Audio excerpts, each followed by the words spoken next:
எழில் சுடர் சீரியல்ல இன்னைக்கு என்ன நடக்க போகுதுன்னு பார்க்கலாம் வாங்க. எபிசோட் வேற லெவலில் மாசா இருந்துச்சுன்னே சொல்லலாம். ஸ்கிப் பண்ணாமல் ஃபுல்லும் நீங்கள் கேளுங்க. அதுக்கு நான் இந்த வீடியோ பிடிச்சிருந்துச்சுன்னா லைக் பண்ணி பாருங்கள். ரொம்ப பிடிச்சிருந்துச்சுன்னா நம்ம சேனலுக்கு வந்து சப்ஸ்கிரைப் பண்ணி கண்டினியூஸாக ஆதரவு வந்து தாங்க. குழந்தைங்களாம் வந்து அசைன்மெண்ட் எழுதுறதுக்கு அப்பாவை பற்றி தான் எழுதணும்னு சொல்லிட்டாங்க. அதுக்கு டாக்டர்லாம் பற்றி தெரிஞ்சுக்கணும். அப்பாவுக்கு ஆஃபீஸில் வந்து என்னென்ன வேலை செய்கிறாருன்னு நாங்கள் பக்கத்துலேருந்து தெரிஞ்சுக்கணும். அதுக்கு ஏதாவது ஒன்று ஐடியா பண்ணித்தா அப்படின்னு சொல்கிறாங்க. அந்த இடத்துல குட்டீஸ் எல்லாம் இதை கேட்டோன்னா பண்ணிட்டா போச்சு. தமிழ் என்ன தமிழ், இதெல்லாம் எவ்வளோ பெரிய கஷ்டமான விஷயம் தெரியுமா, நீ என்ன அசால்ட்டாக சொல்கிற, அதுக்கெல்லாம் வாய்ப்பே இல்லை, இவ அப்பா கிட்ட கண்ணாப்பினா திட்டு வாங்கிட்டு தான் வரப்போறான்னு சொல்லும்போது எடுத்தோன்னே நம்ம எழுதி சார்ட்ட வந்து இது மாதிரி விஷயத்தெல்லாம் வந்து கேட்டால் வீட்லேயே இதுங்களெல்லாம் சமாளிக்க முடியல, ஹாஸ்பிட்டல் கூட்டிகிட்டு போனால் எப்படி சமாளிக்க முடியும் அப்படின்னு தான் கேட்பாப்புல. நம்ம ஒரு ஐடியா பண்ணலான்னு சொல்லிட்டு அவங்ககிட்ட வந்து போகிறாங்க. அம்மா, குழந்தைங்களுக்கு ஒரு அசைன்மெண்ட் இருக்குது, அதுக்கு எப்படி சொல்கிறது தான் உங்களுக்கு தெரில, பானை செய்யணுமா, பக்கத்துலேயே வந்து தெரிஞ்சு ஃபீல்டு ஒர்க் பண்ணால் தானே நல்லாயிருக்கும், அதனால தான் உங்கள்கிட்ட எப்படி சொல்கிறேன்னு தெரிலங்கிற மாதிரி பேச்ச ஆரம்பிக்கிறாங்க. அந்த இடத்துல சுடர்வெளி எலியில் வந்து புரிஞ்சுக்கிறாங்க. பரவாயில்ல, உன்னோட ஐடியா க்ரியேட்டிவிட்டி எல்லாம் சூப்பராக இருக்குது, பக்கத்துலேருந்து பானை தயாரிக்கிறது எப்படி என்ன ஏதுன்னு தெரிஞ்சாதான் குழந்தைங்களால் அசைன்மெண்ட் வந்து 2 பக்கத்துக்கிட்டே வந்து எழுத முடியும், சூப்பராக இருக்கும். அதுவும் ஃபீல்டில் இறங்கி தெரிஞ்சுக்கணுன்னா அவங்க அங்கே போய் தான் ஆகணும். சார், கரெக்டாக சொல்லிட்டீங்க சார், நான் உங்கள்கிட்ட பொய் சொல்லிட்டேன். ஃபாதர்ஸ் டே வருதான், குழந்தைங்களுக்கு அசைன்மெண்ட் வந்து அவங்க அப்பாவை பற்றி உள்ள விஷயந்தான் வந்து தெரிஞ்சுக்கணும்னு சொல்லியிருக்காங்க அப்படின்னு சொன்னோன்னே எழிலோட அம்மா வந்து சொல்கிறாங்க, அதான் ஃபீல்டில் இறங்கி தெரிஞ்சுக்கணும்னு சொன்னாங்கல்ல, அப்போனா எழிலோட ஹாஸ்பிட்டலுக்கு வந்து கூட்டிகிட்டு போயிட்டு எழில் கூடயே வந்து இருக்கட்டும் குழந்தைங்களாம், அப்போ தான் வந்து நல்லா தெரிஞ்சுப்பாங்க. அம்மா, குழந்தைங்களை என்னம்மா ஏன் கூட கொத்து விட்ற, வீட்லேயே சமாளிக்க முடியாது, டேய் சும்மான்றா, குழந்தைங்க மேலே மட்டும் தப்பு சொல்லாத, உன் மேலேயும் நிறையா தப்பு இருக்குது, நீ அவங்களுக்கான டைம் கொடுத்துருக்கியா, இந்த வாட்டி நீ பார்த்துக்க அப்படின்னு சொன்னோன்னே ஆமாம்மா, அதுக்காக தான் ஸ்டார்டிங்கில் வந்து பானைங்கிற மாதிரி ஒரு சின்னதாக வந்து போய் சொல்லிட்டேன், மன்னிச்சிருங்க, எழில்கிட்ட எப்படி பேசணும்னு நல்லாவே உனக்கு தெரிஞ்சிருக்குங்கிற மாதிரி செம காமெடி பண்ணுறாங்க. அந்த இடத்துல நம்ம பாட்டி அப்படியே கொடுக்கணும் ஓடி போயிட்டாங்க. பசங்க எல்லாத்தையும் ரெடி பண்ணிவிட்டு வாசல் வந்து நிற்கிறாங்க. ஏய், எப்படி இருந்தாலும் வந்து அப்பா கூட வந்து நம்ம போக மாட்டோம் தான் நினச்சேன்னு சொல்லி கவின் வந்து பேச்ச ஆரம்பிக்கிறாங்க. அபிகிட்ட, காவியா கிட்ட, அஞ்சலி கிட்ட. ஆனால் இவ எப்படி சாதிச்சு காட்டினா, தமிழ் வந்து கிரேட்டு தான், எல்லா விஷயத்துலையும் வந்து ஈஸியாக வந்து சமாளிச்சிட்றான், நமக்கு தான் ஒன்றும் புரிய மாட்டேதுன்னு லைட்டாக பட்டமாக இருக்காங்க குழந்தைங்களாம். ராமியா வந்து கேட்குறாங்க, வாங்க வண்டியில் வந்து ஏறுங்க, டைம் ஆகிடுச்சில் ஹாஸ்பிட்டல் போகணும், அப்பா ஆல்ரெடி உங்களுக்காக வெயிட் பண்ணிகிட்டு இருக்காங்க. சுடர்வெளி வந்து நிற்கிறாங்க, வாங்க போகலாமா அப்படின்னு சொல்லும்போது எழிலோட அம்மா வந்து நீ எல்லாம் போவேனா, இந்தாம்மா பிரசாதம் வச்சுக்கணுன்னே எல்லா குழந்தைங்களுக்கும் ஃபஸ்ட்டு நெத்தியில் வச்சதுக்கு அப்புறமேட்டு தான் அவங்க நெத்தியில் வந்து வைக்கிறாங்க. ஏம்மா என்ன போவேணாங்கிறீங்க, வீட்டில் வந்து முக்கியமான வேலை இருக்குது, அப்போனா நீ என் கூட வரமாட்டியா அப்படின்னு சொல்லி அஞ்சலி பாப்பா வந்து க்யூட்டாக அழகாக வந்து நம்ம தமிழ்கிட்ட வந்து பேசுகிறாங்க சுடர்வெளிக்கிட்ட. ஆமாம், பாட்டி எதுவும் முக்கியமான விஷயம் இருக்குதுன்னு சொல்கிறாங்க, நான் அவசியம் இங்கே இருக்கணுமாம்மா, ஏன்னா ஹாஸ்பிட்டலில் வந்து எப்படி பசங்களுக்கு வந்து நடந்துக்கணும்னு தெரியாது, பாட்டி இங்கே முக்கியமான விஷயம் இருக்குதுன்னு சொன்னால்தான் நான் இந்த வீட்டிலே இருக்கிற மாதிரி ஆயிடுச்சு, அங்கெல்லாம் பேஷண்ட்லாம் வந்துட்டு போவாங்க, நீங்கள் என்ன பண்ணுறீங்கன்னா வீட்டில் இருக்கிற மாதிரி அங்கே வந்து குடுகுடுலாம் ஓடக்கூடாது, சில ஏரியாவுக்கு வந்து போகக்கூடாது, பார்த்தீங்கன்னா பயந்துருவீங்க, அதனால் எந்த இடத்துக்கு போகணும் எந்த இடத்துக்கு போகக்கூடாதுன்னு அப்பா வந்து சொல்லுவாங்க, அங்கே மட்டும்தான் போகணும் சரிங்களா, நீங்கள் மாட்டுக்கும் எதுவும் விளையாட்டுத்தனமாக இருந்துடாதீங்க, அப்பாவோட நீ ரூல்ஸ் அண்ட் ரெகுலேஷன் அழகாக போடணும் போல இருக்கே, சும்மானு இருக்கியா, இங்கேருந்து ஆரம்பிச்சிட்டாங்க, அப்பா வந்து இதே தான் அங்கே வசனத்தை வந்து சொல்லுவாப்புல, அதை நாங்கள் அங்கேயே கேட்டுக்கிறோம் அப்படின்னு சொல்லிட்டு குழந்தைங்கள்லாம் வந்து பார்க்குறாங்க. அபி, உன்னை நம்பி தான் பசங்களை தனியாக வந்து அனுப்பிச்சி வைக்கிறேன், நீ தான் வந்து எல்லாரையும் பத்திரமா பார்த்துக்கணும், ஏன்னா குட்டி பாப்பா அஞ்சலி வந்து எங்கே போகிறா எப்படி போகிறான்னு அவளுக்கே தெரியாது, அஞ்சலி கூட தான் எல்லாருமே இருக்கணும் சரிங்களா, யாரும் தனியாக போகக்கூடாதுங்கிற மாதிரி அட்வைஸ் பண்ணிட்டு அவங்க எல்லாரையும் அனுப்பிச்சி வச்சிடுறாங்க.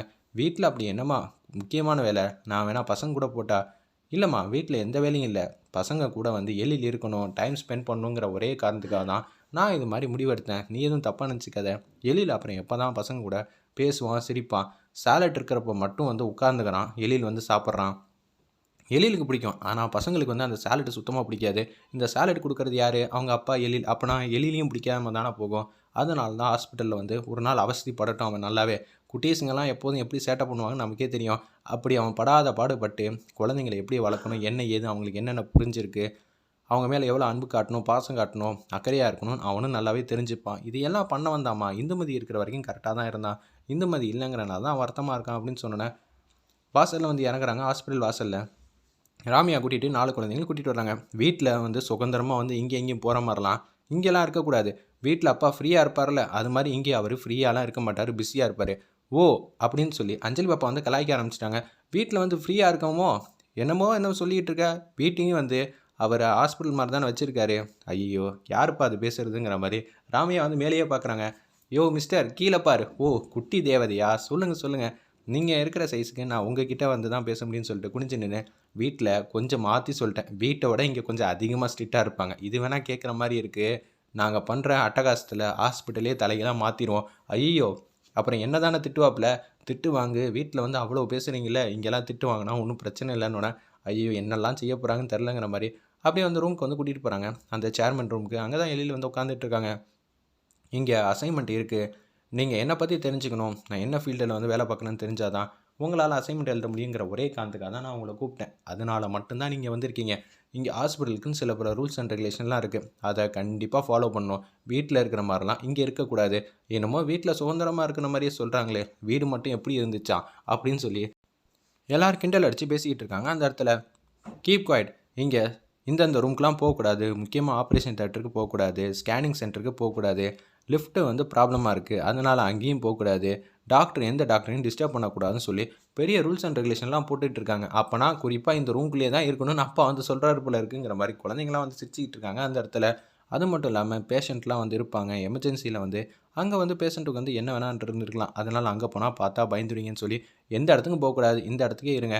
நான் உங்க கூட வந்து டைம் ஸ்பெண்ட் பண்ணணுன்னு தான் ஆசைப்பட்டேன். ஆனால் இப்போ ரமேஷுங்கிற ஒரு டாக்டர் வந்து உங்களை பற்றி எல்லாம் புரிஞ்சுக்கிட்டு அதுக்கேற்ற மாதிரியே அவங்களோட சொல்கிற விஷயத்தெல்லாம் நீங்கள் தெரிஞ்சுக்கிட்டு அசைன்மெண்ட் வந்து எழுதுங்க. எனக்கு எமர்ஜென்சி கேஸ் வந்துடுச்சு, நான் போகிறேன்னு சொல்லிட்டு அவங்க மட்டும் போயிட்டாங்க. இதை பார்த்தோன்னு வந்து குட்டீஸுங்களாம் வந்து உட்காந்துக்கிட்டே இருக்காங்க அந்த இடத்துல. எல்லாரும் போனதுனால அஞ்சலி பாப்பா மட்டும் பெஞ்சில் இருக்கிற டார்ச் லைட் வந்து எடுக்கிறாங்க. அப்படி எடுத்தோன்னே இங்கேயும் எங்கேயும் வந்து அடித்தோன்னே வந்து எல்லோரும் வந்து என்ஜாய் பண்ண ஆரம்பிச்சிட்டாங்க. ட்ரெயின் மாதிரி ஒவ்வொரு குழந்தைங்களும் வந்து வரிசையாக நின்றுக்கிட்டு அப்படியே குடு குடுன்னு ஓடிக்கிட்டு இருக்காங்க. எழிலோட கேபினே வந்து தலைகீழாக மாற்றிட்டாங்கன்னே சொல்லிடலாம். இனிமேட்டு எழில் வந்து பார்த்தாருன்னா அப்படி கோலாகலமாக இருக்குது அந்த இடத்துல. எல்லாமே வந்து அலங்கோலப்படுத்திட்டாங்க. செம்ம மாசாக இருந்துச்சுன்னே சொல்லலாம். டான்ஸ் ஆடுறாங்க பெஞ்ச் மேலே ஏறி நின்று. அப்புறம் அஞ்சலி பாப்பா வந்து மருத்துவராக ஆகிட்டாங்க. டெட்டஸ்கோப் வந்து காதில் வந்து மாட்டிக்கிட்டாங்க. வா நீ வா, உனக்கு என்ன பண்ணுது? டாக்டர், எனக்கு பல்வலி டாக்டர். அப்படியா, வா எத்தோரன்னு சொல்லி லைட்டை வந்து அடிக்கிறாங்க. ஒவ்வொரு குழந்தைகளுக்கு வந்து செக் பண்ணிக்கிட்டு இருக்காங்க. நம்ம அஞ்சலி பாப்பா வேறு லெவலில் மாசாக இருந்துச்சுன்னே சொல்லலாம். அதுக்கப்புறமேட்டு அந்த மருத்துவர் வருவாங்கன்னு சொல்லி வெயிட் பண்ணுறாங்க. ஆனால் அந்த மருத்துவரும் வரவே இல்லை. யாரோ ரமேஷ் வரேன்னாங்க, அவங்களும் வரவே இல்லையே. இப்போ நம்ம என்ன பண்ணுறது? இங்கேயே இருந்துக்கிறதுக்கு நம்ம வீட்லேயே இருந்திருக்கலாம். வீட்லேயாவது கேமு அது இதுன்னு விளாண்டு நிம்மதியாக இருந்திருக்கலாம். பாட்டியாவது ஏதாவது ஒரு ருசியாக சமைச்சு கொடுத்துருப்பாங்க. இங்கே திருப்பி மத்தியானம் சேலட் தான் வரும். இப்போ என்ன பண்ணுறதுன்னு தெரியலையே அப்படின்னு சொல்லி பாட்டத்தின் உச்சத்தில் இருக்காங்க குழந்தைங்களாம். இங்கேயே இருந்தால் எப்படி நமக்கு அப்பாவை பற்றி உள்ள விஷயம்லாம் தெரியும்? எனக்கு என்னமோ ரமேஷை பற்றி தான் எழுதுவோம் போல இருக்குது. அவர் என்ன பண்ணுறாருன்னு அப்பாக்கே தெரியாமல் ஃபாலோ பண்ணலாம். அச்சச்சோ அப்படின்னு சொல்லி காவியா வந்து பயப்படுறாங்க அந்த இடத்துல. ஏய், எதுக்கு பயப்படுற? நானும் அபியும் முடிவு பண்ணிட்டோம் அப்படின்னு சொல்லி கவின் வந்து பேச்ச ஆரம்பிக்கிறாங்க. நாங்கள் 2 பேர் போகிறோம். அஞ்சலி நீ வரியா இல்லையா? ஏய், எதுக்குமே பயப்பட மாட்டா இந்த அஞ்சலி பாப்பா. நான் இல்லாமல் ஃபீல்டு ஒர்க்கா அப்படின்னு சொல்லி அவங்க மாஸ் பண்ணுறாங்க. ஏய், அஞ்சலியே வரேன்ட்டா. காவியா உனக்கு என்ன? அப்பாவுக்கு ஏதாவது பிரச்சனை ஆயிடுச்சுன்னா இனிமேட்டு பிரச்சனை கொடுப்போங்கிறேன். வீட்டில் உட்காந்துக்கிட்டு என்னென்னலாம் பண்ணுறாப்புல அவருக்கே தெரியாமல் அவரை ஃபாலோ பண்ணலாம் அப்படின்னு சொல்லி எல்லாரும் வந்து முடிவெடுக்கிறாங்க அந்த இடத்துல. அப்படியே வந்து கேபினை திறந்துட்டு வெளியில் போயிட்டு நாளைக்கு எபிசோட் ஃபுல்லாகவே வந்து அட்ராசிட்டி தான். வேறு லெவலில் மாசாக இருக்க போதுன்னே சொல்லலாம் அந்த